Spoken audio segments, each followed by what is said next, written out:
तो BSF India limited इस company का जो Q4 का अभी हमें रिजल्ट अनाउंसमेंट होते हुए देखने को मिला है, तो उसके बारे में हम इस वीडियो में फुल डिटेल्स देखने वाले हैं और उससे एनालिसिस करने वाले हैं कि कंपनी के शेयर आने वाले दिनों में कैसे परफॉर्मेंस कर सकता है।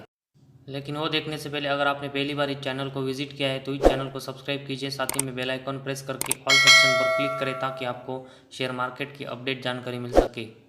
तो सबसे पहले हम इसके लिए कंपनी का जो रेवेन्यू फ्रॉम ऑपरेशन, जिसमें हम यहाँ पर sales product, sales of service और अदर ऑपरेटिंग रेवेन्यूज़ और अदर इनकम है, तो इनको मिलाकर जो टोटल इनकम है वो हमें इस Q4 में यहाँ पर 34,005 मिलियन मतलब 3,400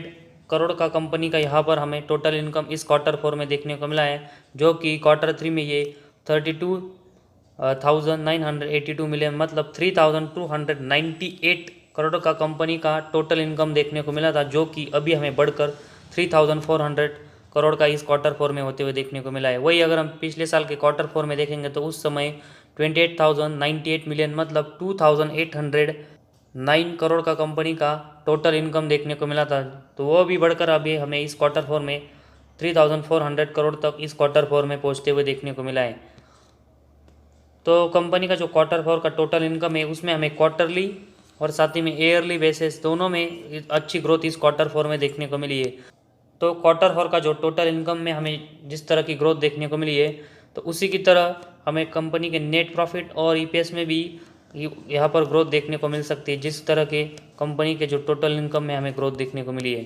तो उसके लिए सबसे पहले हम कंपनी का जो टोटल इनकम है उसमें से ये सभी एक्सपेंस, साथ ही में कंपनी का जो टोटल एक्सपेंस और जो कंपनी का टैक्सेस है, तो उन सब को घटाकर देखेंगे तो कंपनी का प्रॉफिट फॉर द पीरियड मतलब कंपनी का नेट प्रॉफिट है वो अभी हमें इस Q4 में 1,498 मिलियन मतलब 149 करोड़ का कंपनी का यहाँ पर नेट प्रॉफिट इस Q4 में देखने को मिला है, जो कि अगर हम Q3 में देखेंगे तो 1,103 मिलियन मतलब 110 करोड़ का कंपनी का नेट प्रॉफिट हमें Q3 में देखने को मिला था, जो कि अभी हमें बढ़कर 149 करोड़ तक इस Q4 में पहुंचते हुए देखने को मिला है। तो एक अच्छी ग्रोथ क्वार्टरली बेसिस हमें इस Q4 में देखने को मिली है। वही अगर हम पिछले साल के Q4 में देखेंगे तो उस समय ये कंपनी का नेट प्रॉफिट 558 मिलियन मतलब 55 करोड़ का था।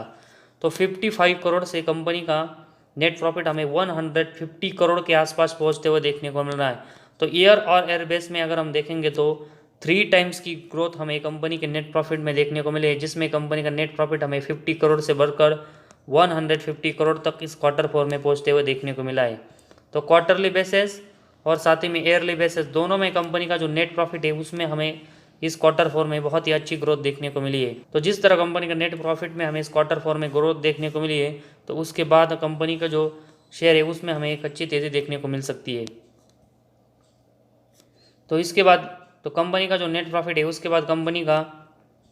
जो ईपीएस है उसके बारे में अगर हम देखेंगे तो कंपनी का ईपीएस हमें 34.6 यहाँ पर इस Q4 में देखने को मिला है, जो कि Q3 में हमें 25.5 देखने को मिला था। तो कंपनी का जो ईपीएस है उसमें भी हमें Q3 की कंपेरेटिवली Q4 में ग्रोथ देखने को मिली है। वही अगर हम पिछले साल के Q4 में देखेंगे तो ये ईपीएस हमें 12.9 देखने को मिला था, जो कि अभी हमें बढ़कर 34.6 तक जाते हुए देखने को मिला है। तो कंपनी का जो ईपीएस है उसमें भी हमें ईयर और एयर बेस यहाँ पर लगभग 3 टाइम्स की ग्रोथ इस Q4 में देखने को मिली है। तो कंपनी का जो ईपीएस है वो हमें क्वार्टरली और साथ ही में ईयरली बेसिस दोनों में हमें इस Q4 में उसमें ग्रोथ देखने को मिली है। तो कंपनी का जो अभी Q4 का जो रिजल्ट हमने देखा उसमें हमें टोटल इनकम, साथ ही में कंपनी का नेट प्रॉफिट और ईपीएस है, तो इन तीनों में कंपनी अच्छी ग्रोथ हमें करते हुए देखने को मिली है। और कंपनी का जो नेट प्रॉफिट और ईपीएस है उसमें हमें ईयर और एयरबेस में यहाँ पर 3 टाइम्स की ग्रोथ इस Q4 में देखने को मिल रही है। तो पिछले अगर हम कुछ दिनों से देखेंगे तो कंपनी के शेयर में हमें गिरावट होते हुए देखने को मिली थी। तो बहुत सारे जो लोगों ने यहाँ पर हाई प्राइस पर इस कंपनी के शेयर को बाय किया होगा, तो उनको यहाँ पर बहुत ही लॉस होते हुए देखने को मिला है। तो इसी वजह से कंपनी का जो रिजल्ट हमें Q4 में अच्छा देखने को मिल रहा है। तो इसी वजह से तो कंपनी के शेयर में अभी हमें जो प्राइस देखने को मिल रही है एक करेक्शन के बाद, तो यहाँ पर जिन्होंने भी हाई प्राइस पर इस कंपनी के शेयर को बाय किया होगा, तो तो यहाँ पर वो एवरेज करके चल सकते हैं ताकि उनका जो लॉस है वो कम हो, और साथ ही में कंपनी अभी जो क्वार्टर 4 में अच्छा परफॉर्मेंस कर रही है, तो आने वाले दिनों में कंपनी के शेयर में जो ग्रोथ देखने को मिलेगी उसके बाद उनको यहाँ पर फ़ायदा होते हुए देखने को मिलेगा। तो आज हमारे इस वीडियो में बस इतना ही। अगर आपको हमारा वीडियो पसंद आया तो इस चैनल को ज़रूर सब्सक्राइब कीजिए।